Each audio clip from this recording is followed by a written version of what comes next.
Douglas Bickford. It's the 24th of May 2021 at 6:59 a.m. here in Klamath Falls, Oregon, my hometown. I'm so glad to be back. And I just bought my house, paid cash for it here in Klamath Falls. 3 bedroom, 1 bath, 2 story. It's like huge lot. So everything has changed for Douglas Bickford. And the best thing about all of it is I was in a toxic marriage for 3.5 years. And the only reason I was in that marriage is because I had no self esteem whatsoever. Met her on Craigslist, May of 2017.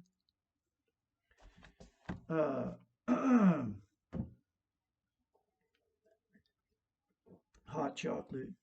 I quit drinking caffeine. I know this has a tiny bit of caffeine in it, but nothing like tea or coffee. Because believe it or not, caffeine is a stimulant and it's a drug, folks. So anyway, I'm here speaking now, teaching self-esteem on YouTube because I got in my whole life. Okay, I've gotten in all toxic relationships because I have no self-esteem. Because that is, I don't know why this is, but without self-esteem, self-love, you can't love and you can't be loved. It's the way it is. And so the relationships that you encounter and get into with no self-esteem, no self-love is they're always unhealthy, okay? And the only way to get a healthy relationship is to love yourself. I've been free of toxic relationships ever since I left, which was the 2nd of November 2020. Best thing that ever happened to me because when you get in that position I was in, okay, confused, hurt, don't know where you're going, don't know what you're going to do. I had no idea. I took my 3 cats, old RV and my 87 RV and an 87 Dodge van, and threw some clothes in. I mean, I left everything. Uh, Beautiful woman, uh, 5 acre farm, 2,300 square foot, 4 bedroom, 2 bath house, 1,000 square foot greenhouse, 1,200 square foot shop, 3,000 square foot barn, a bunch of animals. Because I didn't know what was wrong. That whole 3.5 years, I had no idea what was going on. All I know is we were fighting all the time. She always had her brothers living on the property. Then she moved her mother in. She was always on the phone. Her daughter and her hated each other. Her sister and her hated each other. All this back and forth bickering, fighting about everything.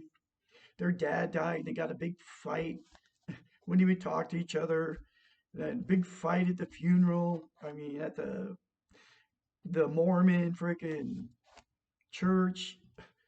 You know, the whatever the final where the guy sits up there and the Mormon elder guy sits up there and or whatever they called it. Oh, they call him a bishop, right? Sits there and talks all his stuff, and then then the whole got in a big fight with her daughter at her daughter and her son. Her daughter and her son-in-law attacked me in the freaking parking lot. Okay, literally, wanted to fist fight me in the parking lot at their dad's funeral. Couldn't see her grandkids anymore because she married me. Okay, I mean, and it goes on and on. The mother who moved in with us, 150 pounds overweight, 5'0", right? Uh, Know it all, Mormon, I mean, just like the epitome of dysfunction, right? Her father was a alcoholic, raging alcoholic, beat on her, hit on her, probably sexually molested her for all I know. And then her mother was a schizophrenic.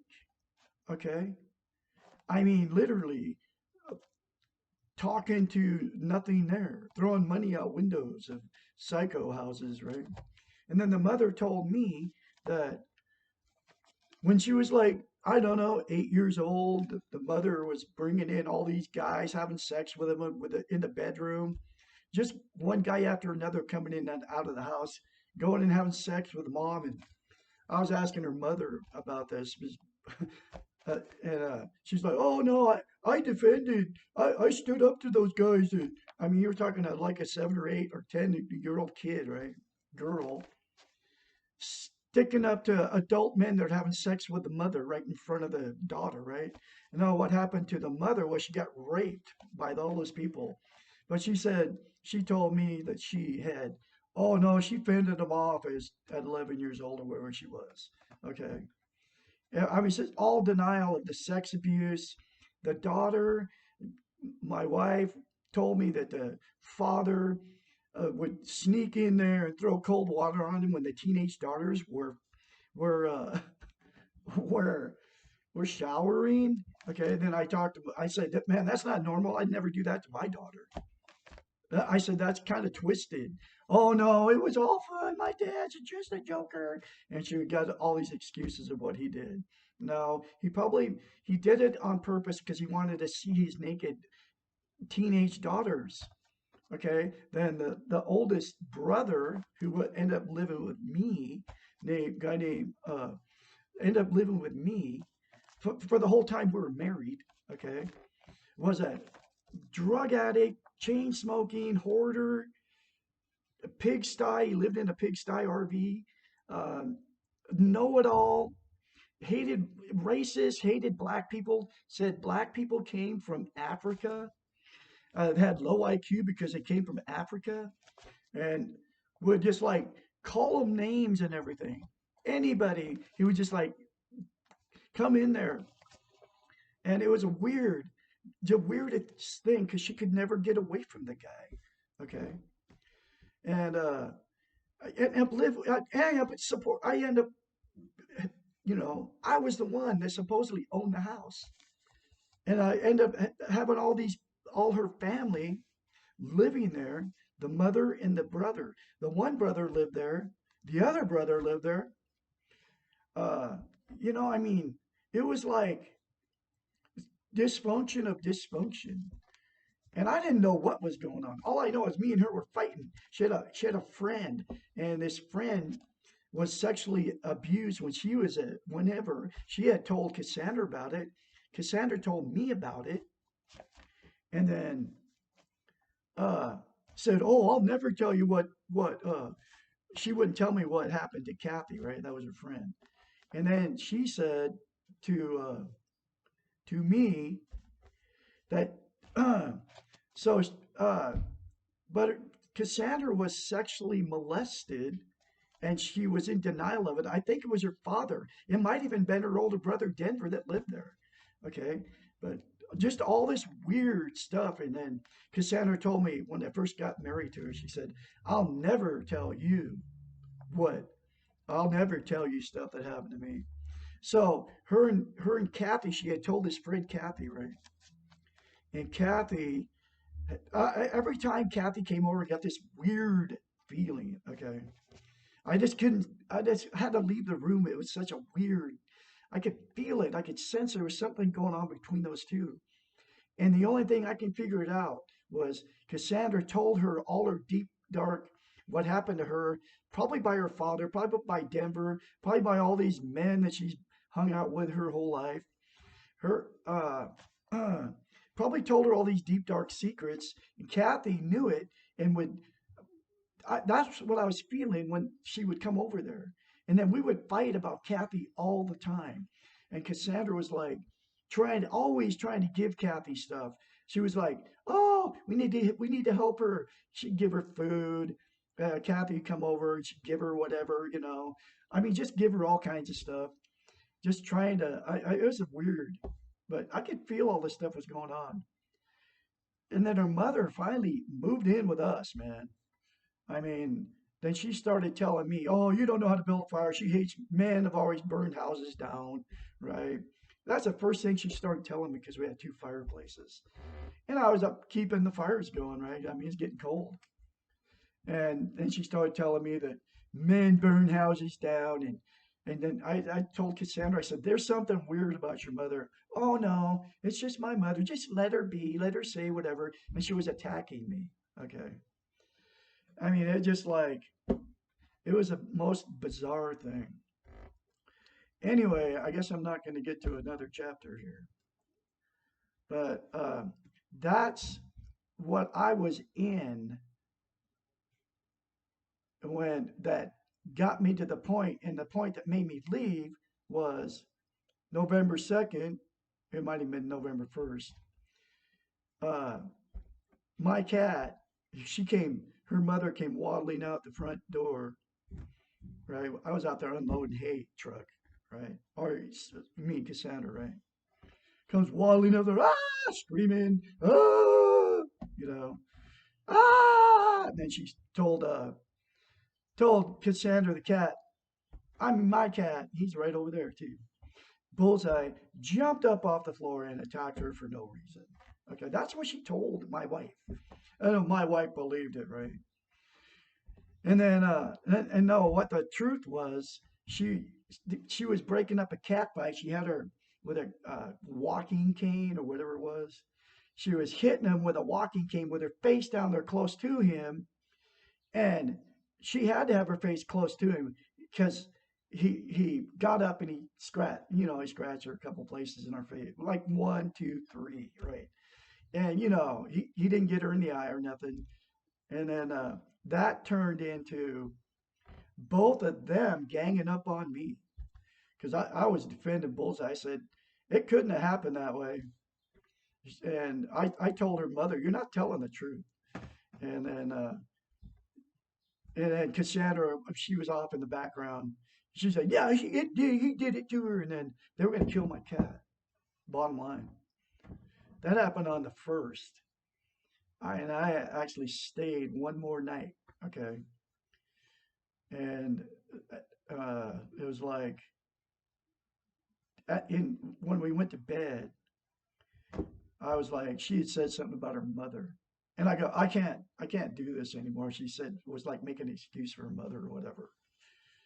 And I said, I can't do this anymore. I just got up out of bed. I had $5,000 sitting in a drawer because we were going to sell the place. And I had $5,000 sitting there. Grabbed that money and I said, "I'm out of here, man." And I took it. That was like at midnight that night.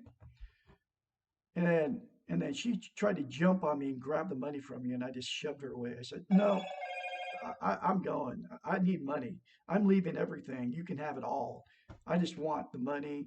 And I took my three cats. I literally took my three cats, stuck them in a van, my car, my van, headed all the way down to Spokane, Washington, stayed the night in Walmart parking lot. And I sat there and thought about it, and I go, "Wait a minute. You got a house sitting back there. You better go get it." Because I was like, didn't have nothing. Just me and my three cats in my van. So I went and got this old RV we had hooked up, and I tried to go back one more time. I said, "I'm leaving, but we could work it out." And nope. She looked at her mother. What should I do? And it's a good thing she didn't let me go back uh, because it would just been the same nightmare all over again. Anyway, so she said nope. And her mother said, "It's up to you." And then, "Nope, you're not coming back." And I said, "Okay, I want the title to my van, and I want the title of that trailer, and I'm taking this money, and I'll take my cats, and I will take uh, these two things, I'm out of here. You got the rest of it. I mean, I left it all. Two cars, three cars. I mean, four cars, I think I left. Four cars, all my musical instruments, everything. I left it all my clothes, most of them. I left everything I brought into that marriage, which was everything I owned: skateboards, snowboard, uh, piano, uh, a real piano. You know, I left everything. I mean, just everything I own, all my tools. I compressor, screw gun, blower, everything, rakes, just all of it to maintain a 5 acre farm, right? Walked out on all of it because I was fleeing for my cat's life because she killed two of my cats. She literally took a gun and shot my one cat Bear in the back of the head because I didn't have the money, which I could have came up with the money, which I have to live with this. Okay, I let her kill my cat right in front of me. Yeah, I mean, it's devastating. It devastated me. But you have to let go. We are human and we make mistakes, and that whole relationship was one big mistake. But it's I'm letting go in love of all of it. You have to let go in love of all of it because it was very painful. Okay, I mean, it destroyed me for a while. But then I found the book, The Portable Therapist, in a box in my son's house. Okay, accidentally looking for a coffee cup. Anyway, uh, so I literally was fleeing for my cat's life. But I believe in a creator. I call him the Great Spirit. It's goodness. Goodness and God are the same thing. Goodness and the Great Spirit are the same thing. Okay. He that had to happen so I could get out of that relationship because I was lost. Okay. She's lost, but she would never ever admit it. I mean, she is like their whole family they're lost, psychologically lost. They don't know what's up and what's down. That whole family, man, is like a dysfunctional whole unit. But there's a lot of my whole family's the same way. Okay. But the only way to get away from all of it, you just got to get out of it, okay, and remove yourself from it. Otherwise, you keep getting drug in. My ex-wife, my first wife, her family's all dysfunctional, but they all have money, okay? And they buy their happiness with money, but none of them have self-esteem. My first wife, she doesn't have self-esteem. She married a guy with no self-esteem, and they stay in these dysfunctional relationships forever. My daughter's in one because she has no self-esteem. My son's in one because he has no self-esteem. I literally have to remove myself from them because they attack me. I don't know what they're saying about me because I'm doing this on the internet, teaching self-esteem. They're probably thinking I'm went off my deep end, right? Because I haven't had any contact with them. I'm talking about my ex-in-laws either, because I just got this strange feeling when I'm around all these people, man. They judge you, they condemn you. That's what the feeling that every time you get around these people, it's like that, and you can't be around it. I can't. It's like I can feel it. It's not healthy. Her mom, my first wife's mom and dad, uh, they're together like 80 years or some ridiculous thing. But they stayed together even with no self-esteem. They stuck it out in an unhealthy relationship. And then they have two kids, two daughters. And then those people turn out dysfunction. Gets into dysfunctional. But all of that side of the family all has money. So they all buy their happiness with money. Okay. But everybody that doesn't have money, they judge and condemn. And like me, I was always like the guy that never had any money. So I never fit in with any of those people. Even when I got money and I had a 2012 Prius, they wouldn't even acknowledge I even had it. I'm a musician. Okay. They would never even look at any of my videos playing piano or whatever I do because I don't have money, right? I don't fit in. I'm not one of them. I'm not in the clique. Anyway, this is like some of my story. So that's going to be this video. Uh, but here's the thing. I got self-esteem, self-love.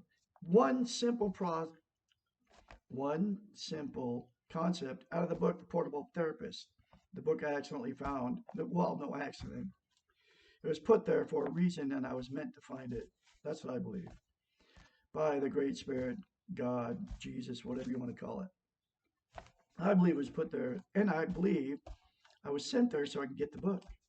Because I got kicked out of there too by his alcoholic, abusive woman, and then he's all no self-esteem, so he can't stick up for himself against her. She beats him down just like my daughter gets beat down by this guy she's with, alcoholic. Okay, just like my ex-wife to be is getting beat down by all her family and her mother and her father. Her mother and father stuck it out for 60 years, and they turned out a bunch of dysfunctional children that make dysfunctional families. That's how it works. And then all the sex abuse and everything, all the emotional abuse, physical abuse, all gets swept under the rug by all these people. And then masked pain never leaves. In fact, it comes back even worse. So it gets swept under the rug, and the pain just keeps building and building and building, and it never gets fixed. That's the way it is. There's like, I don't know how many families are like that, but there's a lot of them. I mean, you can see the results of it. Walk out the door and say hi to somebody. They pretty much won't even acknowledge you even said anything to them. You know. Anyway, look yourself in the mirror and say, "I love you." That's it. And say it every day for the rest of your life. It will cure you of your low self-esteem, low self-worth. And if you keep saying it. And the reason whoa, even if you watch this video and get to this point, right? You might turn me off before you ever get to this point. But if you got to this point of the video, the reason you can't say it in the mirror because you don't believe it. Because there's a psychological phenomenon that happens. You can't look at yourself in the mirror and say, "I love you." You can't lie to yourself in the mirror. So yeah, the very first time you say it, like I had to force myself to say it. I love Douglas Bickford. I love my inner child. I'm not going to live in the past. I'm not going to live in the past, which is guilt, and I'm not going to live in the future, which is anxiety. I'm going to live in the now, because that's all I have. I might die talking to you in this video, and that's it. It'll be my last video I ever make. You know, we have no control. We only have control over two things. That's how you feel. We have no control over anything except for two things: how you feel about yourself and the behaviors of that feeling, how you feel about yourself. That's all. You have control over nothing else, except for the exception is small children. You can be good to them and take care of them and tell them that, make them so they love themselves. Make that happen. And animals. You can treat animals because both of them are innocent. And then if somebody is truly disabled and they need your help, but you can choose to be good to them too. Okay? If that's what you do, right? Anyway, try that concept. Douglas Bickford will have more later for you. Have a great day out there.